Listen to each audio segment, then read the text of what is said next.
तस्वीर हर हिंदू भक्त के लिए बेहद खास है। दरअसल 31 साल बाद काशी में नंदी का इंतजार खत्म हुआ है। 31 साल बाद ज्ञानवापी के व्यास जी तहखाने में आरती गूंजी।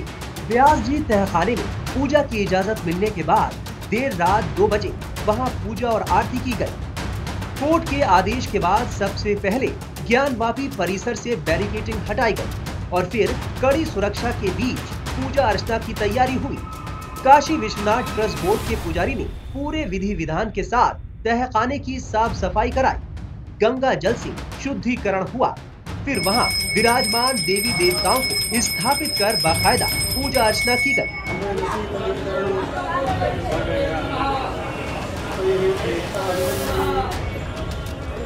बस मंदिर खुला, अच्छा लगा, दर्शन हुआ आज जी नंदी भगवान का। इस डिसीजन के बारे में क्या? अच्छा है, बहुत बढ़िया। तुरंत मंदिर बनना चाहिए वहाँ पे, तुरंत मंदिर बनना चाहिए। मंदिर तुरंत बनना चाहिए। 93 से बंद था। ये मंदिर 1993 से बंद था तो गलत था ना। ये सही काम होना चाहिए ना। मंदिर बन रहा है, देखिए यार, हम लोग का इष्ट देव है। तब बताइए, हर हर महादेव का नारा है, बाबा एक सहारा है। हाँ, आप लोग को कैसा लग रहा है? पहला अरे बहुत अच्छा लगा, बहुत अच्छा लगा। क्या बात है। अंदर पूरी रात हम लोग वहीं बैठे थे और वो जाली उली कट रहा है वहाँ पे। बाबा एकदम समझ लो दर्शन मिल रहा है।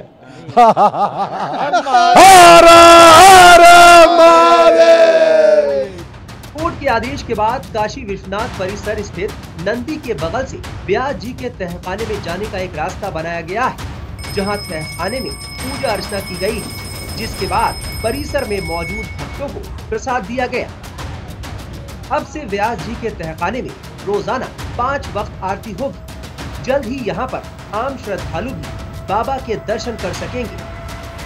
क्या कुछ हुआ जब मस्जिद के अंदर आप लोग दाखिल हुए, तहखाने के अंदर दाखिल हुए, तो किस तरीके से पूजा पाठ हुई? सबसे क्रमवार बताइए जरा हमारे। वहाँ पर जो है गंगा जल छिड़का गया। गंगा जल छिड़क करके उसको पवित्र किया गया वहाँ भूमि को।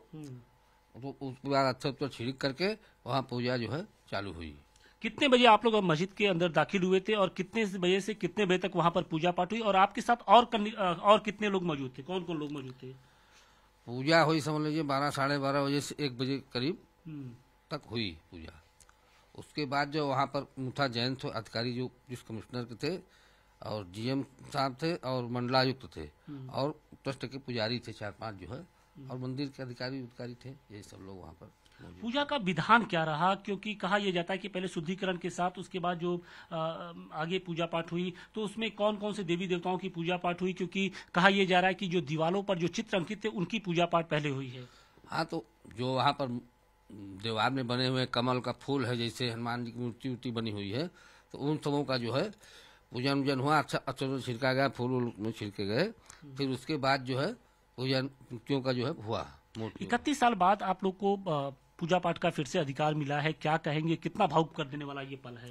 हम लोग को तो बहुत खुशी हो रही है कि हम लोग को वहाँ जाने का बाबा के सामने सानिध्य हम लोग को प्राप्त हुआ, और ये हमारी पूर्वजों की बहुत बड़ी कोर्ट का ऑर्डर आते ही जिस तरह से रातों रात व्यास जी तहखाने में पूजा शुरू की गई, उस पर हिंदू पक्ष के वकील विष्णु शंकर जैन ने कहा कि जिस तरह से रातों रात बिना कोई लिखित ऑर्डर के जरिए व्यास जी के तहखाने में पूजा रोकी गई थी और अन्याय हुआ था, आज उस अन्याय को एक न्याय के तरीके से कोर्ट के आदेश के जरिए पूरा किया गया है। गौरतलब है कि व्यास जी के तहखाने में 1993 तक पूजा होती थी, लेकिन नवंबर 1993 में मुलायम सिंह यादव की सरकार ने इसे बंद करा दिया था।